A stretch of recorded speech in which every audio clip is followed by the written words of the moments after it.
ইয়াতে 35 মান পাইছোঁ আমি তো বাৰ্মি চুপাৰি নে কি সেইটো আমি গম নাপাওঁ চাই আছোঁ হেৰি মানুহতো পোৱা নাই আমি মানুহ পোৱা নাই এইটোতো সঠিক হেৰি কৰিবতো ডিমাপুৰৰ পৰা আহিছে খবৰ আছিল ডিমাপুৰৰ পৰা হয় এনেকৈ খবৰ পোৱা গৈছে আহিছে আমাৰ তেখেতে খবৰ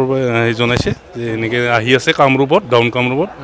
এই হিচাপত আমি মানে হেৰি কৰি ইয়াতে নামাই দিলোঁ এটা বেগত কিমানমান আছে ওজন এপ্ৰক্স 60 মান থাকিব লাগে 60 বছৰ 60 আচ্ছা আৰু আগত আছে নেকি আগত নাই চাইছিলোঁ আমি তাত পোৱা নাই না নাই পোৱা